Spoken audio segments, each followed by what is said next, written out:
পশ্চিমবঙ্গে 2026-এ শেষ পর্যন্ত পরিবর্তন হবে তো? বিজেপি যারা প্রধান বিরোধী দল আছে তারা কতগুলো আসন পাবে, ক্ষমতার কতটা কাছে আসতে পারবে? শেষ পর্যন্ত দিদিমণি এমন খেলা খেলে দেবে, বিশ্বাস নেই কিছু। এই এত কিছু হয়ে যাওয়ার পরও সব ওলটপালট হয়ে যাবে, আবারও তিনি জিতে যাবেন, তিনি মুখ্যমন্ত্রী হবেন। এইসব আশা আশঙ্কার দোলা চলে। আপনারা যারা ভুগছেন গতকালের পর নিশ্চিতভাবে বুঝে গেছেন যে ওসব হারা জেতা লড়াই দেওয়া সমস্ত কিছু ছেড়ে দিন। 294 আসনে প্রার্থী দেওয়ার ক্ষমতা হারিয়ে ফেলেছে দিদিমণির দল, সেইটা দিনের আলোর মতো স্পষ্ট হয়ে গেছে। আর সেই জন্য প্রধান প্রতিপক্ষ বিজেপি, তাদের কথা তো ছেড়েই দিন, এমনকি শূন্য থেকে মহাশূন্যের পথে যাওয়া সিপিএম, সদ্য গজিয়ে ওঠা হুমায়ুন, যাকে নাকি লাত মেরে দল থেকে তাড়িয়েছে, তার আস্থা করে এদের আস্থা করে গিয়ে হাটকাচ্ছে, ডাস্টবিনগুলো হাটকাচ্ছে যদি একটা দুটো এঁটো কাটা ছাঁটা মাল পাওয়া যায় আর সেইগুলোকে প্রার্থী করে কোনো রকমে মুখ রক্ষা করা যায়। তাহলে কনফিডেন্সটা কোথায় তলিয়ে গেছে, পরাজয়ের জায়গাটা কতখানি কনফার্ম হয়ে গেছে এদের কাছে, সেটা বুঝতে পারছেন। আমার কথাগুলো অনেক বড় বড় মনে হচ্ছে তো, পুরো প্রতিবেদনটা শেষ অবধি দেখুন, তাহলেই ব্যাপারটা স্পষ্ট হয়ে যাবে। প্রথমেই বিজেপির প্রসঙ্গে আসি। গতকাল একটা খবর দেখছিলাম, যদিও মিডিয়াতে খুব একটা বেশি হাইলাইট হয়নি, কারণ হাইলাইট করার মতো খবরই নয়, এটা পাতি খবর। সেটা হচ্ছে বিজেপির কার্শিয়াংয়ের যে বিধায়ক ছিল বিষ্ণু প্রসাদ শর্মা, তাকে ঢাক ঢোল পিটিয়ে তৃণমূল কংগ্রেস নিজেদের দলে যোগদান করিয়েছে। ভাবতে পারছেন কি অবস্থা? বিষ্ণু প্রসাদ শর্মা নামটা শুনেছিলেন? নামটা ভালো করে জানেন? কার্শিয়াংয়ের মানুষ এনাকে ভালো করে চেনেন। এই বিষ্ণুপ্রসাদ শর্মাকে যেটুকুনি খবর পাওয়া যাচ্ছিল, বিজেপি এবার আর টিকিট দিচ্ছিল না। কেননা গত 5 বছরে সেইভাবে কাজ করতে পারেনি, বারবার দলের পথে বাধা হিসেবে দাঁড়িয়ে এসছে, এবং সব থেকে বড় কথা, বাংলা বিরোধী কথাবার্তা বলে ফেলছিলেন। বারবার তাকে সমঝে দেওয়া হয়েছে, কিন্তু তা সত্ত্বেও বদলানো ছিল না। ফলে এবারে কার্যত নিশ্চিত হয়ে গেছিলো এই বিষ্ণুপ্রসাদ শর্মাকে আর টিকিট দেওয়া হবে না। বুঝতেই পারছেন বিজেপি রিজেক্ট করছে মালটাকে। তো সেই রকম একজনকে তুলে নিয়ে গেছে এবং গর্ব করে ঘোষণা করে দিচ্ছে যে তাকেই নাকি প্রার্থী করা হবে কার্শিয়াং আসন থেকে। আচ্ছা, এই বিষ্ণুপ্রসাদ শর্মা গেলেন, হ্যাঁ, মিডিয়াতে হেডলাইন, বিশাল বড় ধাক্কা, বিরাট ধাক্কা বিজেপির। কতখানি ধাক্কা হয়েছে একটু তাহলে একদম ডেটা পয়েন্ট দিয়ে দেখা উচিত তো আমাদের। সত্যিই বিষ্ণুপ্রসাদ শর্মা গেছে, একদম হিলিয়ে রেখে দেবেন, বিজেপির সমস্ত উত্তরবঙ্গ ধসে গেল। এই বিষ্ণুপ্রসাদ শর্মা, তার খুব শখ হয়েছিল দার্জিলিং লোকসভা কেন্দ্র থেকে তাকে ক্যান্ডিডেট করতে হবে 2024-এর লোকসভা নির্বাচনে। বিজেপি পাত্তাও দেয়নি, বলেছে হবে না। তো সেই বিষ্ণুপ্রসাদ শর্মা দলীয় যে প্রার্থী ছিলেন রাজু বিস্তা, তার বিরুদ্ধে নির্দল প্রার্থী হিসেবে দাঁড়িয়ে গিয়েছিলেন।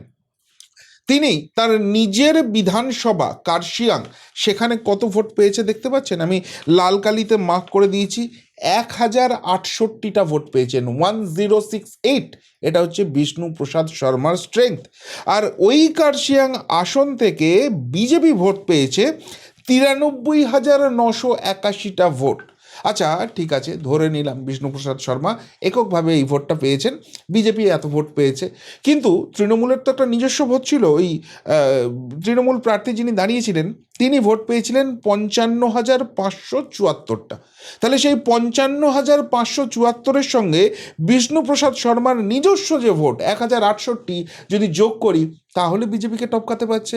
আচ্ছা, ওসবও ছেড়ে দিন ইকুয়েশন। এই কার্শিয়াং বিধানসভায় মোট ভোট পড়েছিল 1,64,520, তার মধ্যে 93,981, মানে প্রায় 94,000 ভোট পেয়েছে বিজেপি। অর্থাৎ তৃণমূল, সিপিএম, কংগ্রেস, নির্দল, বিষ্ণুপ্রসাদ শর্মা সবাইকে যদি যোগ করেন, তাহলেও সেই ভোটটা হচ্ছে 70,000-এর কাছাকাছি। অর্থাৎ এরা সবাই যদি তৃণমূলে যোগ দিয়ে এক জায়গায় চলে আসে, এক ছাতার তলায় চলে আসে, তাও বিজেপিকে কার্শিয়াংয়ে হারাতে পারবে না। তাহলে সেই বিষ্ণুপ্রসাদ শর্মার কতখানি গুরুত্ব, কতখানি দাপট উত্তরবঙ্গের রাজনীতি, পশ্চিমবঙ্গের রাজনীতিতে রয়েছে বুঝতে পারছেন। সেই বিষ্ণুপ্রসাদ শর্মাকে ঢাকঢোল পিটিয়ে জয়েন করাচ্ছে তৃণমূল কংগ্রেস। কেননা এই 1,068 ভোট পাওয়ার ক্ষমতাও থাকতে পারে এরকম কোনো ক্যান্ডিডেট তৃণমূল কংগ্রেসের কাছে কার্শিয়াংয়ে অন্তত নেই। সেই ছবিটাই স্পষ্ট হয়ে যাচ্ছে।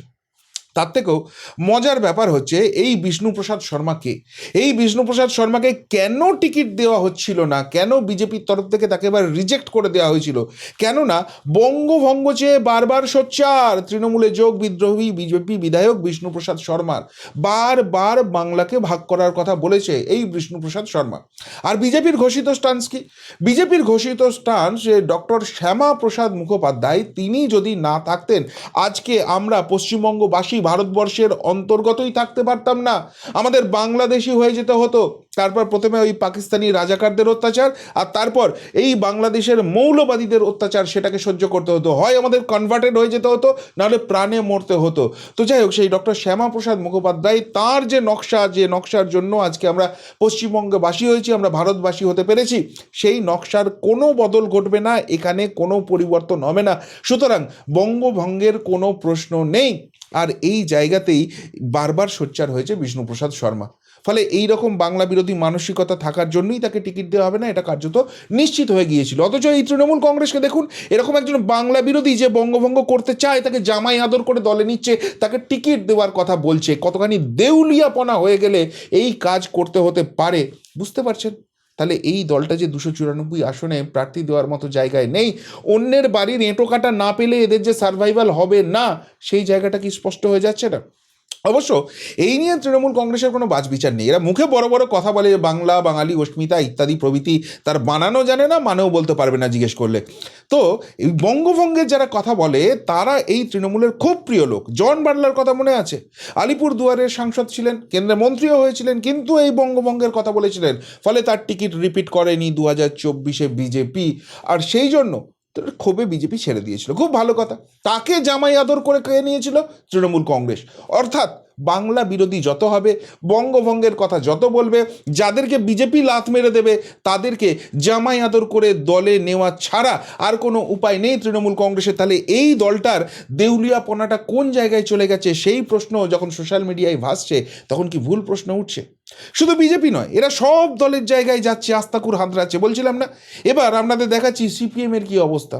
আমি এটা নিয়ে গত কদিন ধরে মিডিয়াতে খুব চর্চা হচ্ছে, একটি শব্দও খরচ করিনি, কেননা একটা দল শূন্য থেকে মহাশূন্যের দিকে যাচ্ছে, সিপিএমুল যে সেটিং আছে তাদের মধ্যে কি অদল বদল হবে সেই নিয়ে কথা বলার আছে। কিন্তু আজকে এটা নিয়ে এত মিডিয়া ঢাকঢোল পেটাচ্ছে এবং অনেকেই যা প্রশ্ন করছেন, সেই নিয়ে একটু মুখ না খোলা ছাড়া উপায় রইল না।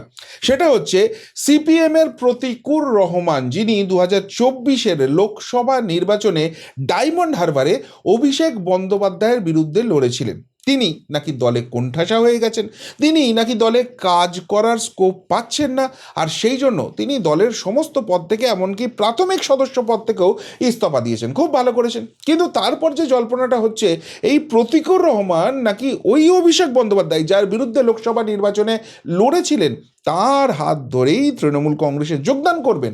এবং শুধু যোগদান করা নয়, তাকে এই দক্ষিণ 24 পরগনার একটি কেন্দ্র, খুব সম্ভবত মগরাহাট পশ্চিম থেকে তৃণমূল কংগ্রেস প্রার্থী করবে। কেন, কিসের দরকার হয়ে পড়ল? তৃণমূল কংগ্রেসের প্রসঙ্গে আগে আসি, তারপর সিপিএমের প্রসঙ্গটাই আসছি। সেটা হচ্ছে যে এই যে দক্ষিণ 24 পরগনা জেলা, এটা তো বলা হয় তৃণমূল কংগ্রেসের দুর্ভেদ্য দুর্গ। এবং 2021-এর নির্বাচনে আমরা দেখেছি, 2024-এর নির্বাচন দেখেছি, 4টে লোকসভা 4টেই তারা জিতেছে। 2021-এর যে ফলাফল হয়েছে, সেখানে 31টা বিধানসভার মধ্যে 30টাই তারা জিতেছে। একটা নাকি ওখানে ওই তাদের স্থানীয় একজন নেতা আছে, সে দুষ্টুমি না করলে ওটা আইএসএফের কাছে যেত না। এটা আর কি দুর্ভেদ্য দুর্গ। তো সেই দুর্ভেদ্য দুর্গে 30টা তো বিধায়ক আছে, তারা নাকি মাটি মানুষের কাজ করে ফাটিয়ে দিচ্ছে। 365 দিন 24 ঘন্টা মানুষের পাশে থেকে তারা কাজ করে। তাহলে সেই বিধায়ক যেখানে রয়েছে, সেইখানে এই রকম একটা শূন্য থেকে মহাশূন্যে যাওয়া দল থেকে এই রকম প্রার্থী নিয়ে আসতে হচ্ছে কেন? যখন সিপিএম করেছে, তখন তৃণমূল কংগ্রেস বলুন, বিজেপি বলুন, সকলকেই গালাগাল দিয়েছে। বিজেমূল সেটিং এতদিন দেখেছে, তাহলে সেই রকম একটা ছেলেকে তুলে আনতে হচ্ছে কেন, দলে যোগদান করাতে হচ্ছে কেন?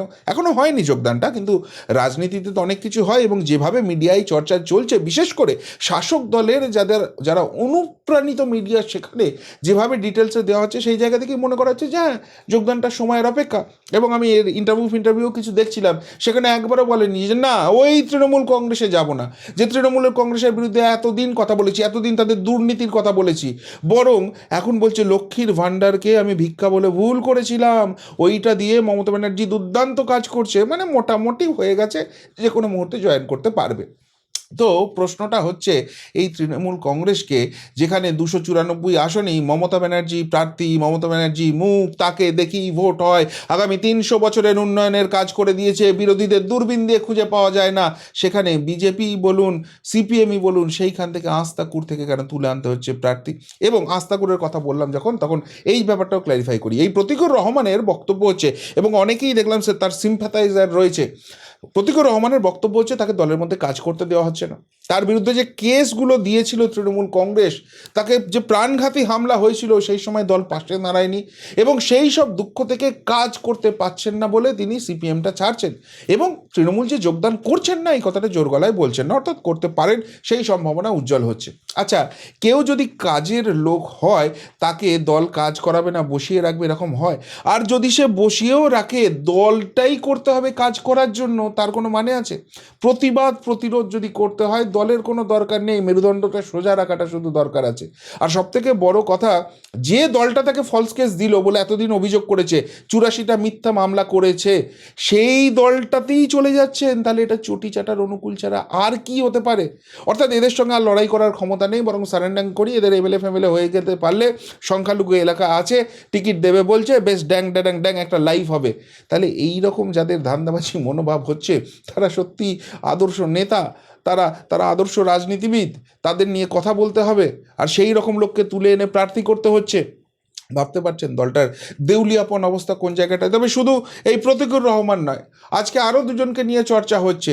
দুজনেই কলকাতার আশপাশের অঞ্চলের ওই লোকসভা নির্বাচনে লড়েছিলেন, এবং সেখান থেকে যথারীতি গোল্লা টোল্লা পেয়ে গিয়েছিলেন। তো একজন নেত্রীর কথা শোনা যাচ্ছে, যিনি ওই হুগলি জেলায় লড়েছিলেন সিপিএমের টিকিটেই 2024-এর লোকসভা নির্বাচনে, তিনি নাকি প্রাথমিক সদস্য পদ সেটাও তিনি রিনিউ করাননি। কেন করাননি? কেননা তিনি এখন নাকি জল মাপছেন। প্রতীকুর যদি যান, তৃণমূলে গিয়ে বেশ ভালো রকম ভাগবাটোয়ারা পাওয়া যায়, তাহলে তিনিও ওই পথের কথা ভাববেন।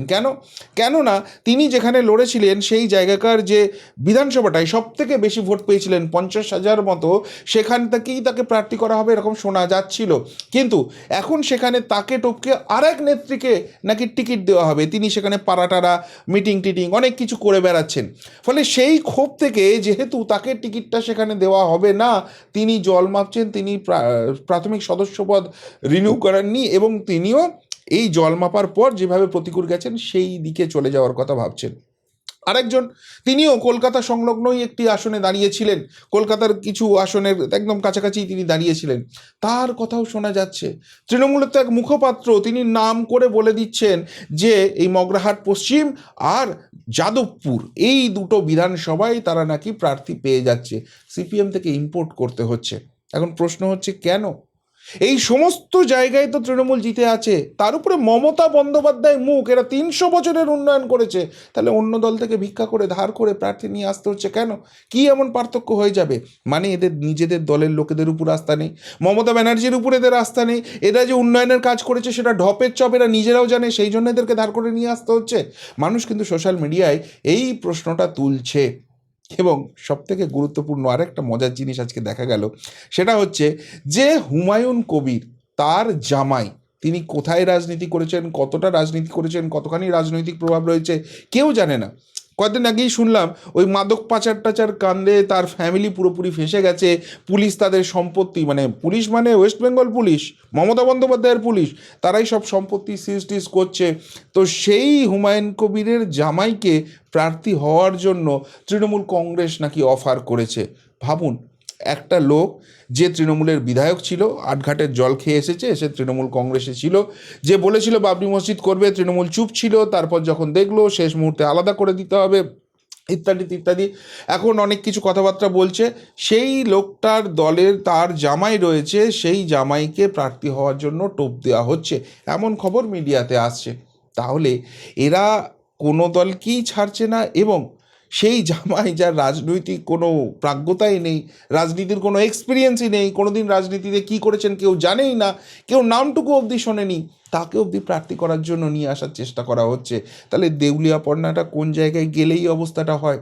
তাহলে বুঝতে পারছেন, যখন এই রকম দেউলিয়াপনা করতে হচ্ছে, এইভাবে বিভিন্ন দলের ডাস্টবিন ঘাঁটতে হচ্ছে, তখন তখন দলটার নিজের অবস্থানটা কোন জায়গায় রয়েছে? যে যে চেনা মুখগুলো আছে, 15 বছরের গায়ে যে স্ট্যাম্পটা পড়ে গেছে, ভোট দেওয়া তো অনেক দূরের কথা, জনতা জনার্দন ঢাকি সমেত বিসর্জন তো করবেই, তার আগে তাড়া করবে, এই রকম ভয় কি কাজ করছে? আর সেই জন্যই বিজেপি যাকে টিকিট দেবে না, সিপিএম যাকে কোনো রকম কোনো স্কোপ দিচ্ছে না, কাজ করতে পারে না বলে কাজ করাচ্ছে না, বা ওই হুমায়ুন কবিরের জামাই যার কোনোদিন রাজনীতির ময়দানে কেউ নামই শোনেনি, তাদেরকে সব কুড়িয়ে বাড়িয়ে নিয়ে এসে যোগদান করিয়ে টিকিট ফিকিট দেওয়ার ব্যবস্থা করতে হচ্ছে কেন? এই যদি এখন কি অবস্থা হয়, এসআইআর এর ফাইনাল লিস্ট বেরোনো এখনো বাকি আছে, আবারও বলছি বিজেপি এখনো খেলা শুরু করেনি, তাহলে যারা ভাবছেন যে পরিবর্তন হবে কি না, বিজেপি কতগুলো আসন পাবে, দিদিমণি শেষ মুহূর্তে কি খেলা খেলে দেবে, এই অবস্থায় মনে হচ্ছে সেইগুলো কিছু হওয়া সম্ভব আছে নাকি? দেওয়াল লিখনটা স্পষ্ট, এবং সেটা সব থেকে ভালো যদি কেউ বুঝতে পারেন সেটা খোদ দিদিমণি। কি মনে হয় আপনার? উত্তরটা অবশ্যই কমেন্ট বক্সে কমেন্ট করে জানাবেন। এখনকার মতো এখানেই শেষ করলাম, ফেরত আসছি নতুন প্রতিবেদন নিয়ে খুব তাড়াতাড়ি। ভালো থাকবেন, সাথে থাকবেন, পাশে থাকবেন। নমস্কার।